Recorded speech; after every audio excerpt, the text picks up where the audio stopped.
Hello, viewers. How are you all? Hope you all are fine and doing well. So, I am back here again. I cannot say it is a new topic, but it is related to something old, but a new topic. Okay. So, today we are going to study the difference between Vedic education and Buddhist education. Okay.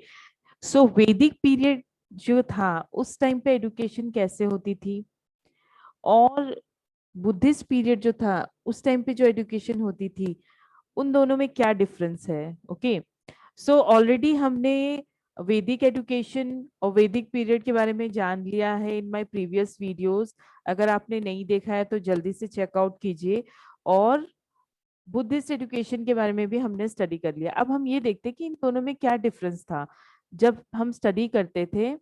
तो ये जो study होती थी इस study के method में, technique में, या फिर अदर थिंग्स, अगर अदर पॉइंट ऑफ व्यू देखें तो क्या डिफरेंस था। ओके, तो लेट अस सी।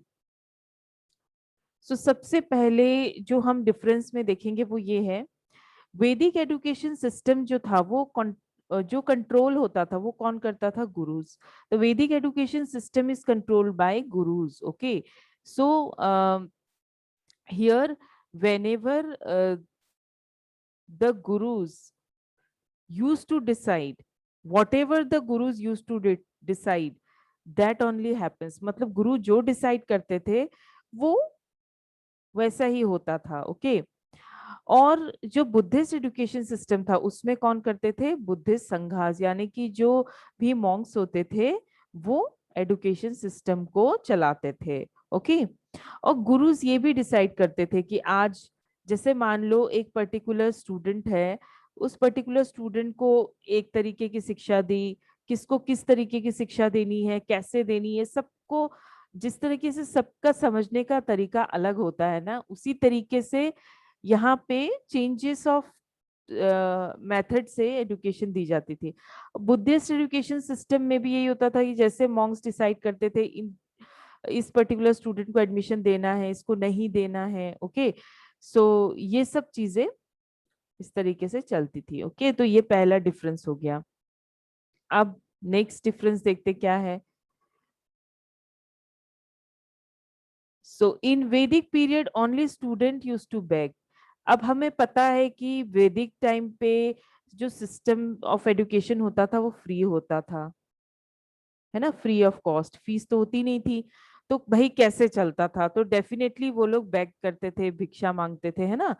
तो वैदिक टाइम पे क्या होता था, स्टूडेंट्स को कहा जाता था, स्टूडेंट्स को सिखाया जाता था किस तरीके से दान लिया जाता है, किस तरीके से उस दान को यूज किया जाता है। ठीक है ना, तो इसमें बस स्टूडेंट इन्वॉल्व होते थे भिक्षा मांगने में। लेकिन बुद्धिस्ट पीरियड में क्या होता था, बुद्धिस्ट पीरियड में स्टूडेंट और टीचर्स दोनों इन्वॉल्व होते थे। अकेला स्टूडेंट ही भिक्षुक नहीं होता था, टीचर भी होते थे। और बुद्धिस्ट पीरियड में तो जो भिक्षुक होते थे वही टीचर्स भी होते थे, है ना।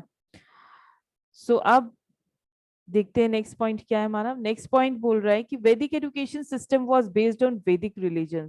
सो वैदिक एजुकेशन सिस्टम जो है, वैदिक एजुकेशन सिस्टम में ज्यादातर वैदिक चीजें, वैदिक रिलीजन के बारे में सिखाया जाता था।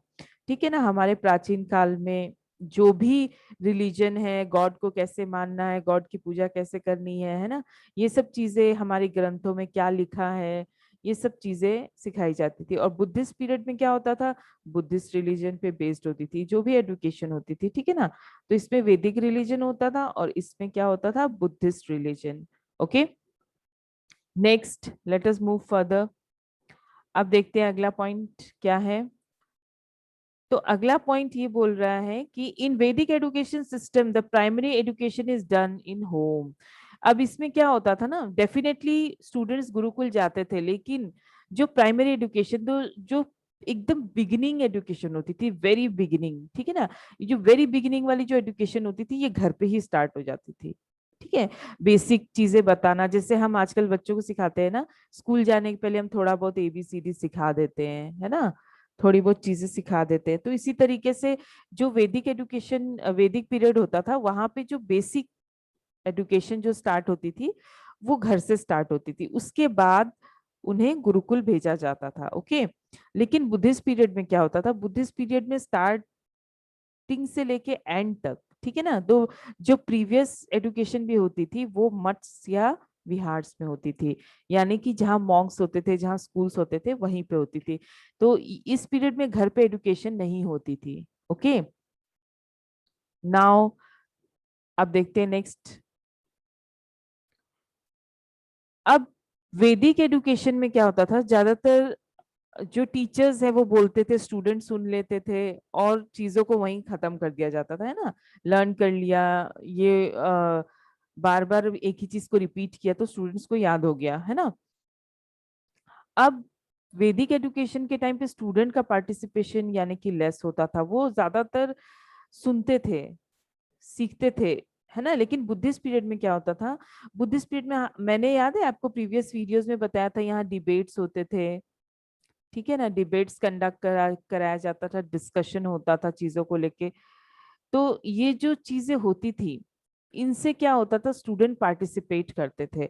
अब जैसे मैंने कोई एक्स्ट्रा को करिकुलर एक्टिविटी रख दी, सपोज आज मैंने डिबेट रख दिया किसी चीज पे, किसी टॉपिक पे, तो स्टूडेंट पार्टिसिपेट करेंगे, बोलेंगे, है ना, डिस्कशन, ग्रुप डिस्कशन रख दिया, तो उस पे स्टूडेंट बोलेंगे, पार्टिसिपेट करेंगे। तो ये जो डिस्कशन चीजें होती थी, स्टूडेंट का पार्टिसिपेशन जो है वो बढ़ाती थी, है ना। तो बुद्धिस्ट पीरियड में सिंस ये सब चीजें फॉलो होती थी, इसलिए वहां स्टूडेंट का पार्टिसिपेशन बहुत होता था। लेकिन वैदिक पीरियड में ये सब चीजें कम थी, बिल्कुल ना के बराबर थी, इसलिए वैदिक टाइम पे जो स्टूडेंट का पार्टिसिपेशन है वो बहुत कम होता था। ठीक है, अब नेक्स्ट पॉइंट क्या है। अब वैदिक एजुकेशन सिस्टम जब था, वैदिक पीरियड के टाइम पे ज्यादातर जो भाषा फॉलो होती थी वो थी संस्कृत। संस्कृत में सब चीजें समझाई जाती थी, बताई जाती थी, है ना। और जो बुद्धिस्ट पीरियड में होता था वो होता था पाली, पाली लैंग्वेज। इस टाइम पे भी संस्कृत भी फॉलो होती थी, ऐसा नहीं बोलेंगे कि हम संस्कृत फॉलो नहीं होती थी, संस्कृत होती थी, लेकिन ज्यादातर जो जो भी टीचिंग्स दी जाती थी वो पाली लैंग्वेज में दी जाती थी, क्योंकि यहाँ पे बुद्धिस्ट की टीचिंग सबसे इंपॉर्टेंट होती थी ना, बुद्ध भगवान की टीचिंग। ठीक है, सो सिंस बुद्ध भगवान की टीचिंग यहाँ इंपॉर्टेंट होती थी, तो यहाँ पे अक्सर वो अपने लैंग्वेज में यानी कि पाली लैंग्वेज में कंफर्टेबल होते थे, तो पाली लैंग्वेज में चीजों को इंट्रोड्यूस किया जाता था। Okay, next. अब वैदिक पीरियड में जनरली जो टीचर्स होते थे, सबको टीचर्स बनने का हक नहीं होता था। इसमें मैंने एक वीडियो में बताया भी था कि एक टीचर बनने के लिए वैदिक पीरियड में क्या क्या क्वालिटीज होनी चाहिए। तो सबसे पहला ये कि वो ब्राह्मण होना चाहिए, ब्राह्मण अगर नहीं है तो वो टीचर नहीं बन सकता। ओके, जनरली ब्राह्मण ही टीचर्स बनते थे, लेकिन बुद्धिस्ट एजुकेशन सिस्टम में ऐसा नहीं था, किसी ने भी एजुकेशन कंप्लीट कर ली वो टीचर बन सकता था। ठीक है, सो बुद्धिस्ट पीरियड के टाइम पे जिसने भी एजुकेशन कंप्लीट कर ली वो क्या हो जाता था, वो टीचर बन जाता था। एजुकेशन कंप्लीट कर ली, भिक्षु बन गया, है ना, भिक्षु एक प्रॉपर भिक्षुक बन गया, उसके बाद में वो किसी को भी एजुकेशन इम्पार्ट कर सकता है, यानी कि हायर एजुकेशन कंप्लीट करने के बाद। ठीक है ना, हायर एजुकेशन कंप्लीट हो गई, उसके बाद चाहे वो किसी भी जाति का हो, किसी भी कास्ट का हो, ठीक है ना, वो एजुकेशन इम्पार्ट कर सकता है। नेक्स्ट, स्टूडेंट लाइफ जो वैदिक पीरियड में होती थी वो बहुत ज्यादा रिस्ट्रिक्टेड नहीं होती थी, ठीक है ना। हाँ, टफ होती थी डेफिनेटली, लेकिन रिस्ट्रिक्शन बहुत ज्यादा नहीं होता था। लेकिन बुद्धिस्ट पीरियड में बहुत restrictions, I think student life Buddhist period में बहुत थोड़ी ज्यादा टफ होती थी, क्योंकि वैदिक पीरियड में क्या होता था ना, बीच में वेकेशंस है तो घर चले जाओ, ठीक है ना, घर से फिर वापस आ जाओ। लेकिन बुद्धिस्ट पीरियड में ऐसा नहीं होता था, एक बार स्टूडेंट आ गया तो उसे फिर वहीं रहना पड़ता था, उसे हर चीज, हर कंफर्ट को त्याग देना है, ठीक है ना, फिर वो दोबारा घर नहीं जा सकता, यानी कि वो बिल्कुल ही संन्यास लेके ही आता था। ओके, सो ये है नेक्स्ट पॉइंट हमारा, लेट्स सी क्या है। Vedic education system, education of art, skill and vocations are less develop. अब वैदिक एजुकेशन के टाइम पे जो भी स्किल या आर्ट, कोई भी स्किल, जैसे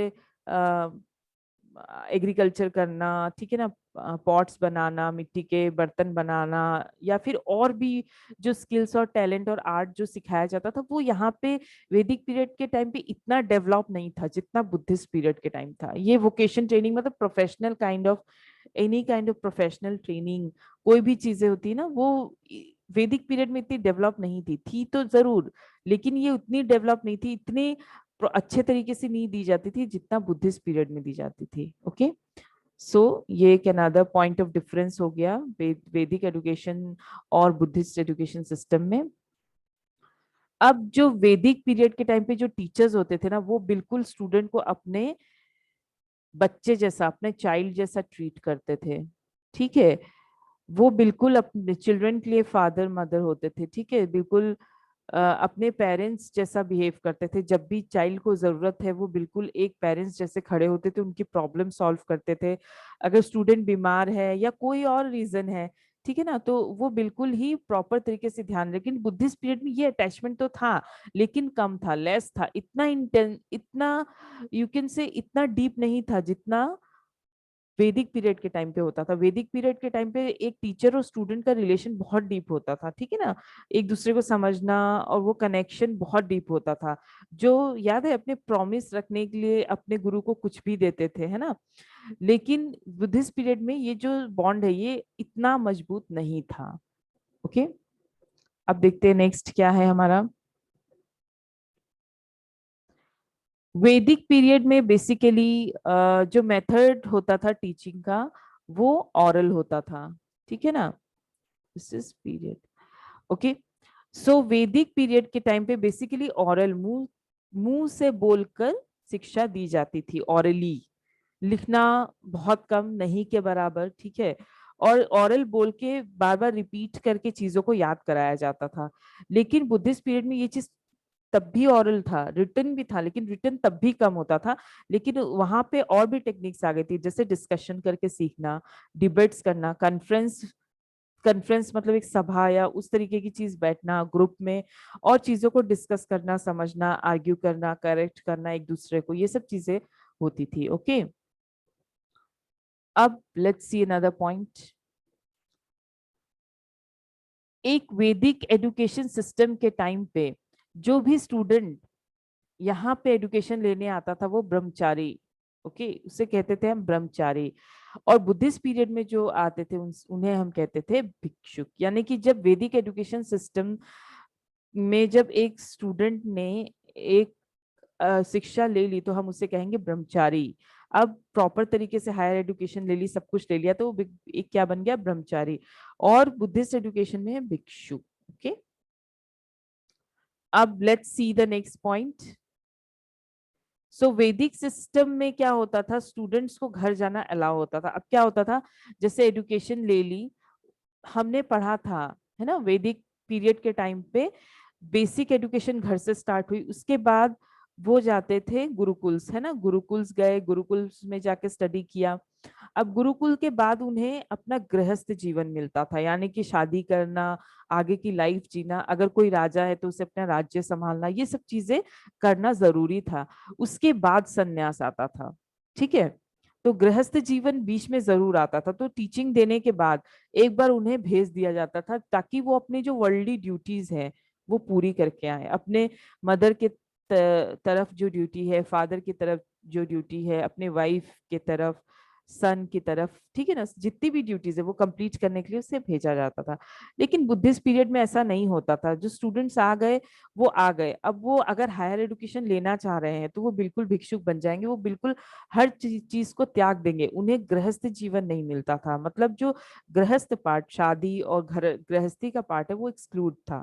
ठीक है, तो यहाँ पे वैदिक एजुकेशन के टाइम पे ये चीज थी, मगर बुद्धिस्ट एजुकेशन के टाइम पे ये चीजें नहीं देखी गई थी। Okay, this is another difference. अब जो वैदिक एजुकेशन दी जाती थी, तो वैदिक एजुकेशन बेसिक तो घर से स्टार्ट हुई, ठीक है ना। उसके बाद जब गुरुकुल भेजा जाता था, तो गुरुकुल जाने से पहले उपनयना सेरेमनी परफॉर्म होती थी, ये हम ऑलरेडी पढ़ चुके हैं, ठीक है ना। और जो बुद्धिस्ट पीरियड के टाइम पे क्या होता था, पबजा सेरेमनी होती थी, ठीक है ना। इसमें दो सेरेमनी होती है, पबजा सेरेमनी, उसके बाद जब हायर एजुकेशन लेना है तो उपसंपदा सेरेमनी को परफॉर्म किया जाता था। ओके, तो यहाँ पे एक सेरेमनी होती थी, यहाँ पे ये दो सेरेमनी, ये सेरेमनी का नाम आपको लिखना पड़ेगा, तो ये आपको डिफरेंस बताएगा, ठीक है ना। So this is the another difference. So hope this video is helpful to you. उसके बाद आप डेफिनेटली मेरे चैनल पे दोबारा जरूर आइएगा, मैं और भी वीडियोस डालूंगी। So thank you for watching my video. Do like my video if you really find it helpful. Subscribe my channel, okay, and do take good care of yourself. Thank you and have a great day.